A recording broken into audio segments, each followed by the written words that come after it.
Okay, we got this one coming up here.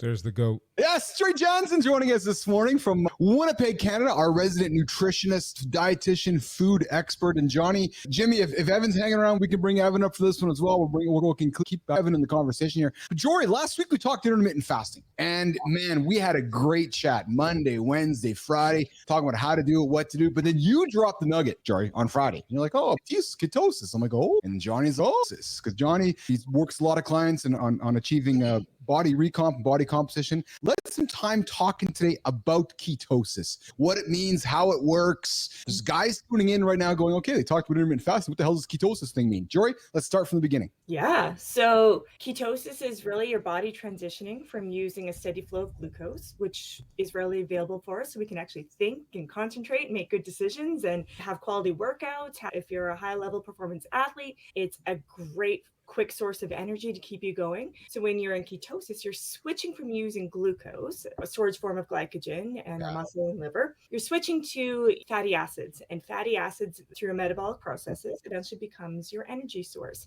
And you use that as your main fuel source to give you the energy that you're looking for. Johnny, love to hear you jump in on this one too, brother. I always try to put this into a form that's really easy for people to understand. What Jory said is perfect, 100%. And during that switch, when the body goes into burning the fatty acids, it's like basically creates basically as the body does this, right? It's almost like the exhaust is a ketone, and the brain senses this and goes, hey, I don't know what the hell that is, but that is really user friendly. It feels really easy to use. Make some more of those. And so the body goes into basically creating it goes into hyperketone, if you will. And the problem is that people you hear of people getting into ketosis and they burn out. It's almost like the body is in this it's burning fatty acids, which is a challenge. And it's almost like a runner going around a track. At some point, he's got to stop and he's got to breathe a little bit.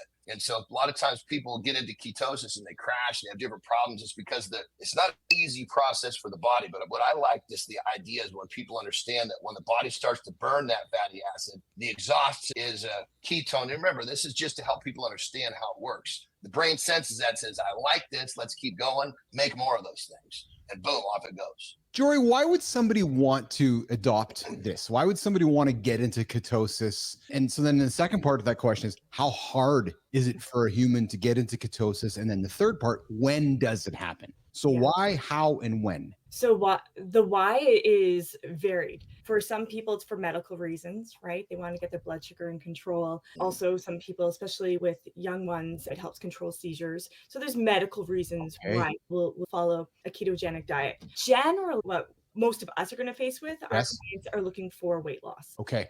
So they're looking for the next thing that's going to help them get into weight loss. So that's usually the why. Not always, but usually. Yes.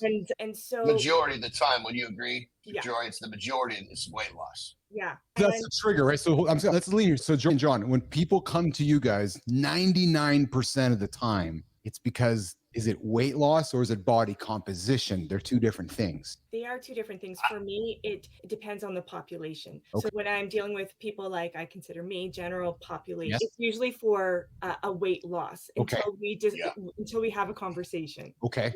For high performance athletes, whether it's pro sport or Olympic, it's both, because sometimes the sport depends on weight, right? So it doesn't matter what their body composition is. If they're not making weight, they're not competing. So it depends on who my client is. But let's say like general, like high performance humans, but not pro or Olympic athletes. They usually say weight loss, but as we have a conversation, we realize it's more than just weight loss, especially if they're looking for other health outcomes as well. We're looking at body composition. I think that's really important to think about. With the ketogenic diet, generally, you're having the carbohydrate source will be equivalent to having a large banana, really. Like you're getting about 30 grams of carbs from a banana. So not that you have to eat a banana, but that amount of carbohydrate doesn't take much to for the day, like the whole day. For the day. Whole day. Yeah. The whole day. It's not at once. It's sneaking its way in there. You can't get that shit out. It's like, I call it unintentionally digested carbohydrate. Yeah. So that's what you get. And it's not a high protein diet either. It's a moderate protein. It's the high fat content. Fat content be like 45% to 70% of your total intake. So it depends on the size of your body too, to what does low carb mean to you. So you got to play around with it a little bit, but it could take 12 hours to like days to get to ketosis. It depends on the individual. It really does. And so you have to really play around with it. You're going to feel, for most people, are going to feel pretty crappy for a week to 3 weeks of like flu-like symptoms because your body's adapting. It's getting used to this new source of energy that you're trying to use to create these metabolic changes. Johnny? Yeah, excuse me. A lot of people think that a low carbohydrate diet is keto. That's so not the case. Your protein, just keeping your protein high, in most cases, is going to keep somebody out of ketosis. And so just remember, just like Jory said, the protein is not a very big part of a keto diet. The fat is the majority. And so for those of you out there that think you're going to just drop your carbohydrate and you're going to be in a state, you're going to drop yourself into ketosis. Sometimes it'll work, sometimes it won't. Everybody's very different how it happens. But just remember, if you're truly wanting a keto diet, your protein is fairly low compared to just dropping out your carbohydrate. Marty, is this something you talk with your clients about in your world, Marty, on the athletics side? Not really. I didn't realize how much of your diet was fats when you're trying to get in ketosis. I didn't realize that. I thought it was high protein, but not really, because most of them are focused on body composition and building muscle. Yeah. Keto isn't really something we talk about. They run it across my plate. I've done some research, but not really with my clients. So listen, Marty's got to rock and roll, brother. I know you got to rock and roll out of here. So we're gonna say goodbye to Marty here in a quick second. But Jory, I want to keep you for an extra minute if you don't mind, because you said something which really stuns me. Not stuns me, but makes me curious, and I think audience would be curious as well. And then Johnny repeated it. Like, ketosis doesn't happen instantly. Like you said, it could take up to a couple of weeks. And people are like, oh yeah, I'm in ketosis 3 days later. No, you're not. And I'm bringing this up, nation, because I've been there. I've been the guy who's tried fucking everything, yo-yoing, macros and ketosis and not eating. I can see you now, man. I've done all of it. I've done all the bullshit. You try to get ketosis in days. Yeah, it's really got to do with how efficient your body is with burning the fatty acids. So everybody's so different. Yeah, but those symptoms of feeling like crap, which, if you remember in previous series, I said, if you're going to start something new, make sure it's the right time. If you're starting a new career path, maybe wait, because your body is adjusting, right? If I think when I was a brand new mom, like it took years to be normal. And I don't know if I've ever been normal again. When you try these things, and the research shows that after most of whatever it is, whether it's ketogenic, whether it's paleo, whatever it is, once you reach that 6-month mark, there's no difference between any of them. Man, good stuff.